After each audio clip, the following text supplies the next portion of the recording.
Thanks to Corwin Motors for sponsoring the Keeping Score podcast. At Corwin Motors, they're proud to be family-driven for over 100 years. Their commitment goes beyond selling cars. They're dedicated to serving our community and providing you with the highest quality vehicles to fit your lifestyle. Whether you're searching for reliability, style, or comfort, they got you covered. They understand that you rely on their website for accurate and up-to-date information, and it's their promise to deliver relevant, detailed content that meets your needs. So if you're in the market for a new Chevrolet or just want to learn more, visit CorwinMotorsKalispell.com. Welcome everybody to the Keeping Score podcast presented by Corwin Motors. I am Josh Amick. A lot more to unpack this week as the weather wasn't as much as a factor. Some great games on the diamond, exciting track meets, and tennis matchups to highlight. So without further ado, let's get into the action from last week that you might have missed. Starting right off with my game of the week was a matchup between rivals Columbia Falls and Whitefish in a back-and-forth baseball game where the Wildcats were able to escape with a 9-8 win at home. The Wildcats jumped out to an early 6-0 lead by the fourth inning, showing tremendous plate discipline as they scored 6 runs without recording a hit, but drew 9 walks and finished with 12 as a team. Whitefish responded in the top of the fourth inning by smacking 6 straight hits to cut the lead to 6-5.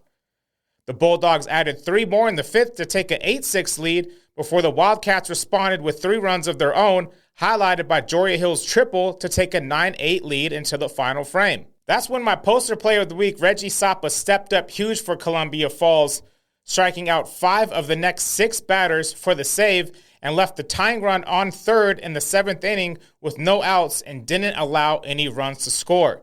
It was a great game, and I was happy to be there to cover it and watch both teams fight. Columbia Falls also picked up another win on Monday thanks to Nico Young throwing a 5-inning, 4-hit shutout and Joria Hill adding 2 hits and driving in 2 runs as the Wildcats beat Ronan easily 12-0. Whitefish was able to win their season opener 16-0 against Troy. Avery Caton doubled and tripled for Whitefish, driving in 3 runs, and Luke Dalen and Christian Schwarterer also added 3 RBIs each. After dealing with multiple postponements, Big Fork Baseball finally kicked off their season with an outstanding 18-0 win over Troy on Saturday. Sam Plummer went 3 for 3 with 3 RBIs, and Hayden Mayer added 3 RBIs as well. Big Fork added another lopsided win on Monday, beating Knoxon 15-0. Hayden Mayer added another 3 RBIs, and Sam Plummer reached base all 3 times as he is still yet to be put out this season. Moving on to softball, Flathead was a few outs away from their first win of the season Tuesday against Libby before the Loggers fought back to win the game 7-5 after trailing 5-2 heading into the final inning. The 5-run final inning was capped off by Dakota Allen cranking a 3-run home run to give the Loggers the victory. Flathead also dropped the Friday doubleheader to the Helena schools, losing to Helena High 3-0 and Capital 19-9. In the first game, Flathead were held to just 2 hits in the loss as they were without Mackenzie Brandt and Macy McAllergy. The Bravettes' bats got going in Game 2, highlighted by Reese Conley hitting a solo home run and adding on an RBI single. Conley was also responsible for both of the hits in Game 1, including a triple, so shout out to Reese on a great performance in the doubleheader. Glacier split their doubleheader on Friday with the Helena schools, beating Capital 10-0 in a rematch of last year's state AA softball championship before losing to Helena 4-3. In Game 1, Ava Grady hit a 6-inning walk-off home run to give Glacier a 10-0 run rule victory. Taylor Vivian started the scoring with a 2-run single in the first. Later in the first inning, the Wolfpack batted around, led by Olivia Warner doubling to right field and drove in Katie Walczek as Glacier took an easy 8-0 lead in that first. In Game 2, Warner started for the Wolfpack and went 5 innings, allowing 4 runs on 6 hits, and she scored 2 runs herself. The Wolfpack were held to just 3 hits, with Cass Rankowski adding an RBI single. The Class A schools, Big Fork, Columbia Falls, and Whitefish, all had cancellations last week and are expected to return to the schedule this week. So I will highlight you all next week. Moving on to tennis, Sarah Lauren and Ali Goff each picked up single wins Friday as the Bravettes lost one tennis duel with Missoula Hellgate and drew with Missoula Sentinel in another. The Braves fell to Sentinel boys 6-2 and Hellgate 8-0. Rowan Alexander and Michael Palmer picked up singles wins for Flathead. For Glacier, Autumn Bashara earned a pair of victories Friday as the Glacier girls split their duels against Missoula Sentinel and Hellgate. Bashara defeated Sentinel's Claire Karlovic as the Wolfpack won 6-2 and downed Hellgate's Shaylin Tullison-Nee in a 5-3 defeat. Carl Bittney and Sam Engelet picked up a doubles win for the boys as they defeated Sentinel 5-3. Hellgate swept the Wolfpack 8-0 in their duels. For Class A schools, Big Fork boys and girls both lost to Polson with identical scores of 6-1 in their respective dual matchups. Whitefish boys downed Big Fork Friday 4-0, and the Bulldogs picked up 2 more wins, 4-1 against Ronan and 6-1 against Dillon. Whitefish girls also picked up wins against Ronan and Big Fork, cruising to a 6-0 and 6-0 victories in both matchups. We have come to the final leg of the podcast where we now have to highlight track. Ben Bliven won the 100 and 200, Lane Shivers swept the hurdles, and Williams Hollensteller won 3 events Friday as the Flathead boys downed Great Falls 81-64 in a track and field duels match at Legend Stadium.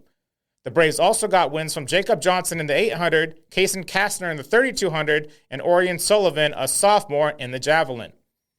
Olivia Reinhardt swept the hurdles for Flathead and helped the Bravettes sweep the relays.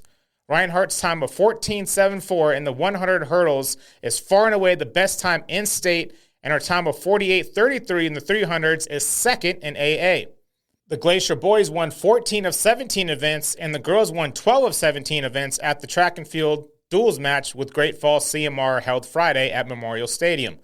Ethan Anderson had another banner day for the boys, winning the 200 in a personal record 23.03 seconds and took the 110-meter hurdles in 15.09.